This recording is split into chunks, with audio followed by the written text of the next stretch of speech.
Kaprom, di para hindi na kayo mahirapan yung magkayod. Siyempre, pag nasa, di ba, Manila kayo or malapit kayo sa palengke, kahit saan man kayo naroroon, ipakayod nyo na lang kasi mahirap magkayod eh.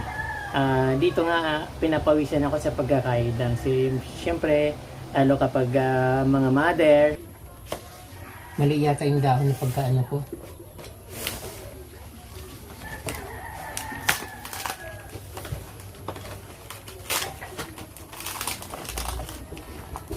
Ay, ang init. Naku, lulusot yan. Ito para sa nanay ko.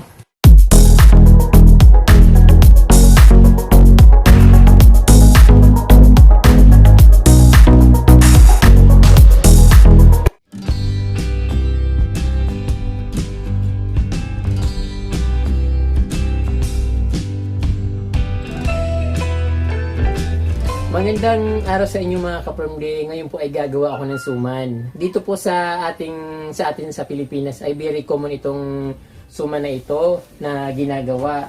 Pero magkakaiba po yung procedure ng paggawa katulad sa Southern Tagalog at sa Northern or sa Bulacan at sa Laguna sa mga ibang Katagalugan. So iba yung procedure nila. Dito sa aming ka-Permday napakadali lang. Very easy lang yung gawin yung suman na ito. But ito, ginagawa lang namin ito kapag may occasion or okasyon, katulad ng sa mga pistahan, mayroon birthday. So, ang pinaka-ingredients ka from di ay ito, siyempre unang-una yung bigas. Bigas na malagkit. Pangalawa, yung niyog, yung gata, pinakagata ng niyog. Then, siyempre asukal. Nilagay ko pa sa lalagyan ng bao kasi ito yung talagang lalagyan ko. Even yung sa lalagyan ng mga condiments yung bao ko. Tapos siyempre after nung malagkit na bigas, coconut milk, sugar, saka salt. Ayun. Siyempre ka-Permday kapag gumawa ka nito, halimbawa, para perfect yung pagkaluto, ganito gagawin natin. Tatakalin natin yung malagkit na bigas. Ayun.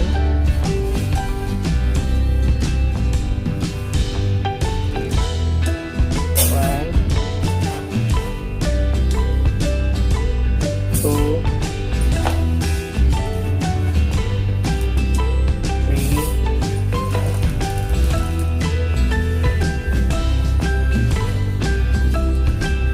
Four.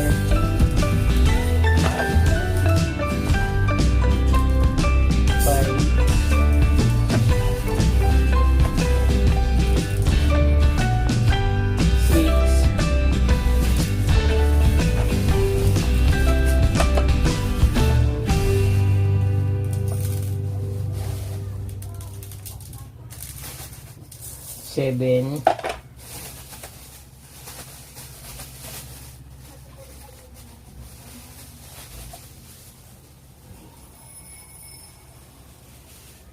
So, 7.5.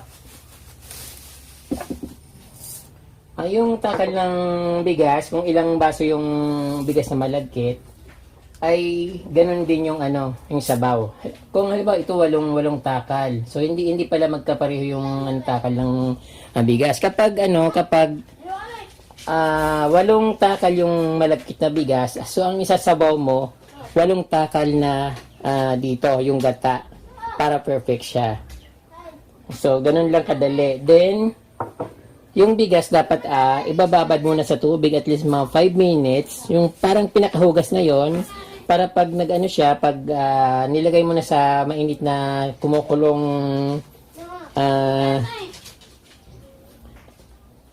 coconut milk, then madali siyang maluto at hindi siya parang parang may bigas pa ng konti na na lalasahan sa loob. So perfect siya kapag binabad mo na sa tubig ng mga 5 minutes. Ayun, yung pinakahugas na yon. Then ayun. Papakuluin yung sabaw ng niyog o yung gata ng niyog, then ilalagay yung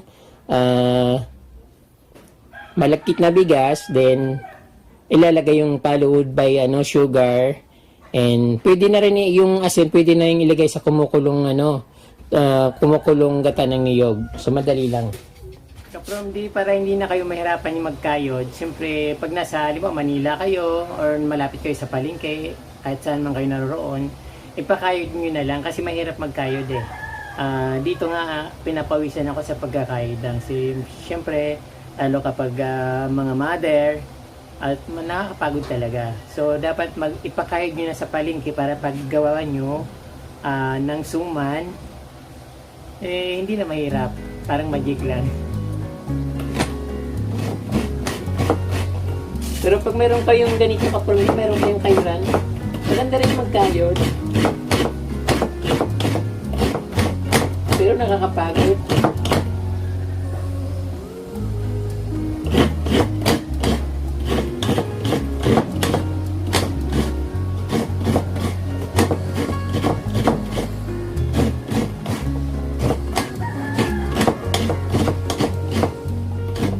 So, paalala lang ka-from kapag 8 basong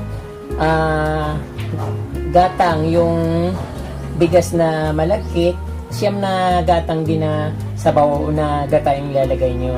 So, para mas perfect yung pagkaluto. Dahil almost 8 takal na bigas yung malagkit sa baso, kaya ang ginawa ko, 9 na takal ng gata yung nilagay ko. Isasabaw ko sa suman na gagawin ko ngayon. So, ayan, pinapakulo ko na. So, ayan ka-from ilalagay ko yun ng iodized salt dahil kumukulo na. So, mga lang ito, mga hindi naman ito siguro half tablespoon na asin. Uy! Ayun. Kalahating kutsarang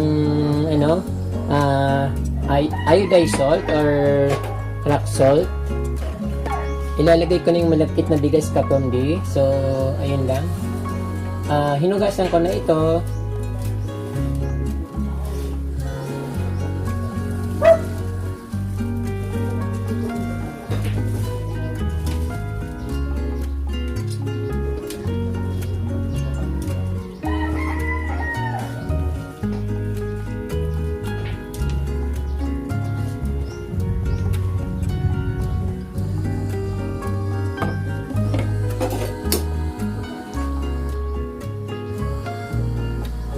So, habang kumukulo siya, yung gata, dapat hinahalo pala, halo ng halo. Kasi pag hindi mo hinalo, masusunog yung ilalim. Kasi, siya, malagkit. Madaling, tumigas sa ilalim. Antayin lang natin ng kumulo ng konti. At, pag medyo umaalisan na, kailangan ilagay na yung asukal. Kasi pag hindi kagad na ilagay yung asukal, hindi mo na mahalo yung kasi malagkit siya. Dapat habang kumukulo siya, nilalagay mo yung asukal para lahat na namimix siya ng todo. So once na umalsa na siya at siyempre dahil malagkit, titigas na ng titigas, hindi mo na siya mamimix or hindi mo na mahalo dahil malagkit masyado. Kaya dapat pag nilagay mo yung bigas, after na kumulo siya, so ilagay mo na yung asukal. So, ilalagay ko na ang asukal ka-from ang ilalagay ko lang yung kalahating kilong asukal. Depende yun sa reference nyo. Kasi ako ayaw kong masyadong matamis. Kasi nakakaumay kasi pag masyadong matamis. So, pag gusto nyo mas matamis, pwedeng 3/4 or 1 kilo. Pero, pwede na itong kalahating kilo.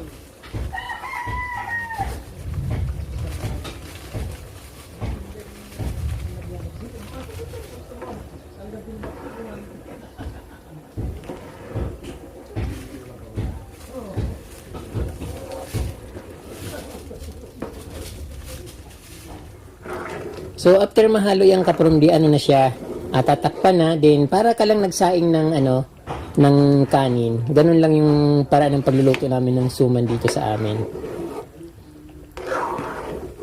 Mix lang ng mix after ilagay yung asukal.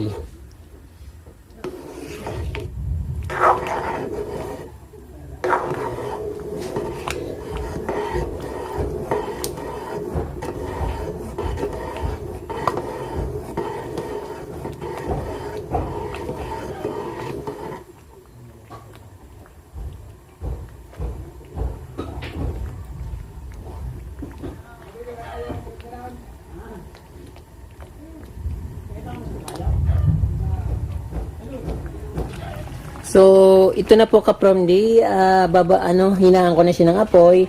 Parang iiniin ko lang.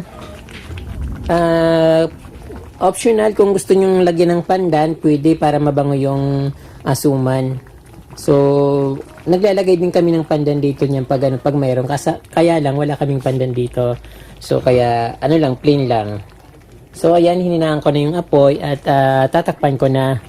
Antayin ko na lang siya na maluto. So, after siguro mga 30 to 45 minutes, okay na siya. So, babalikan ko na siya pag mga ganun. At pagkatapos, pagluto, siyempre, chibuga na. Ito na mga ka-promdi, luto na yung niluto ko na suman. Excited na ako kasi gusto ko nang matikman. So, bali hinalo ko siya kasi parang ano ba yun, tawag doon, ang daming gata nung parang nagmantika yung gata na inano ko na sinabaw kasi sobrang masyadong maganda yung pagkagata ko kaya medyo namantika siya, pero okay lang naman. At ito napakabango niya. Hindi siya yung katulad sa yung makulay. Naku, nasunog pala Grabe, nilakasan ko kasi yung apoy Sabi ko para gusto ko maluto ko agad, pero kahit naman hindi ko lakasan yung apoy, maluluto talaga siya. Ito. Talagang lutong-luto yung Karamihan kasi pag nagluluto nito, anong tawag din na parang may bigas pa yung yung pagkaluto. Pero ito talagang talagang lutong-luto yung pagkagawa ko. Napakasarap ang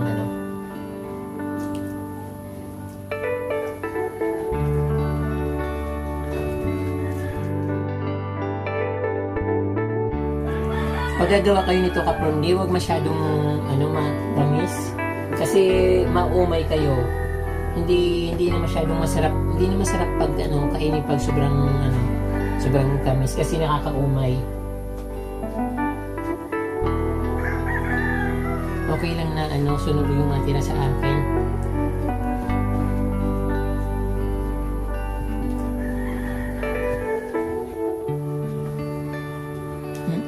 Ang dami nito.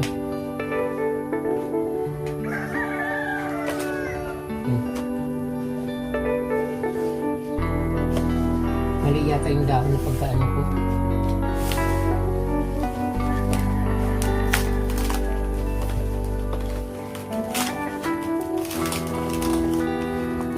Ay, ang init. Ako, lulusot yun. Ito para sa nanay ko.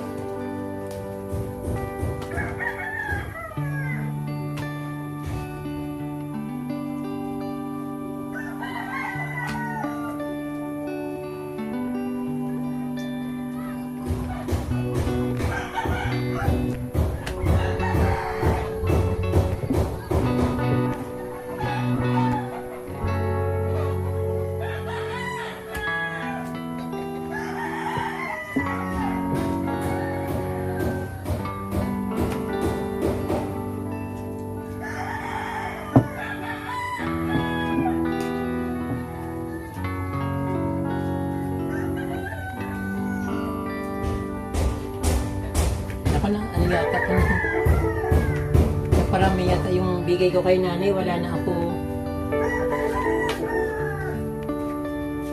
Tutong na natin nandito.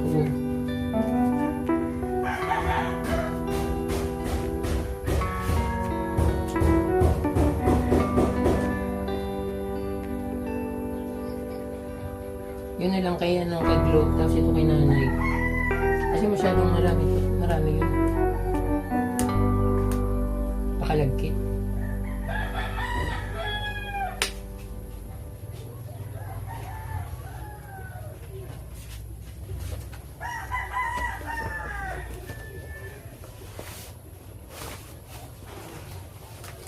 Ito na lang bigay ko kay nanay. Ito. Kasi yung isa, sobrang dami. Ayun, lumalabas na.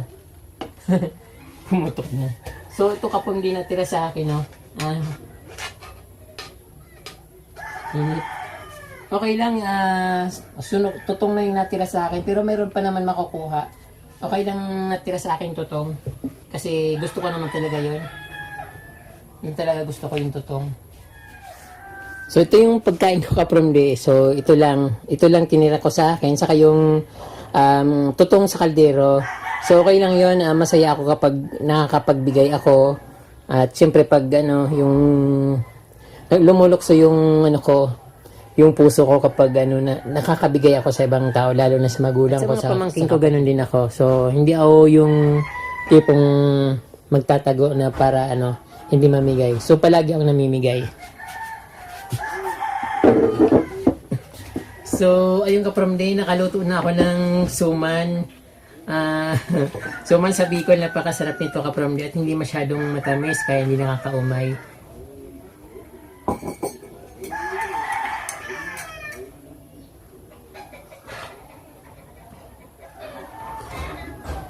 Mas maganda nga sana ka-from day kung asin lang nalagay, pero kasi pag ayaw nila ng gusto nila may tamis. Pero sa akin ayaw ko ng matamis. Pero okay na ito. So, okay lang ka-from day kahit na ito lang at yung sa akin sunog, masaya ako. So, dahil masaya ako ka-from day, magsha-shoutout ako ngayon. So, ito, shoutout to Sir Jericho Adahar, Milagros Medellin Agnes, Ma'am Roby Kunanan, at It's Miracle Channel from Canada, Ma'am Jerebel Cruz, kumusta po kayo ma'am? Hindi na ako magmamind. Jerebel Cruz po. At ito, shout out sa mga Morada family of 96 Maligaya 6 of San Vicente, San Pedro, Laguna. From Yuli Early. Napakaano naman po nito. May address pa talaga. Ulitin ko Shout out sa mga Morada family of 96 Maligaya 6 of San Vicente, San Pedro, Laguna. Magandang araw po sa inyo dyan. At kay Sir Peter T. of Tanay Rizal. Ito pa. Shout out din po kay Mrs. Jean Minisis Galvez, Mr. Victor Galvez of New Zealand, Mrs. Iselin Minisis Atienza, and Mr. Norman Vidal Atienza of Kuwait, Mr. Jerome Garcia Minisis of Dubai, and Mrs. Florence Laurenti Minisis of Santa Rita, Bata, San Miguel, Bulacan. Shoutout na rin po kay Sir Dr. Ernesto P. Dizon na taga San Miguel, Bulacan. Principal po siya dati sa Parada High School sa Santa Maria, Bulacan.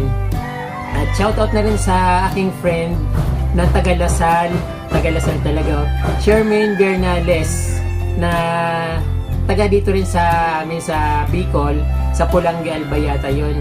Bay, pakanton ka naman. Sunduin mo ako dito, bay, dalhin mo ako sa sa bunganga ng Mayon. Hindi po nakakarating dyan sa may Mayon, bay, pasyal mo naman ako. Ayan po, yan lang, magkape na po tayo at maraming pong salamat sa inyong panunood. Huwag niyo po kayong magsawang manood sa aking mga videos at marami po akong exciting na mga vlogs na ipapakita sa inyo para malibang kayo. At syempre, huwag niyo pong kalimutan mag-subscribe at pinutin po yung notification bell para updated po kayo sa aking mga videos. Maraming salamat po mga ka-from day at Diyos mabalos.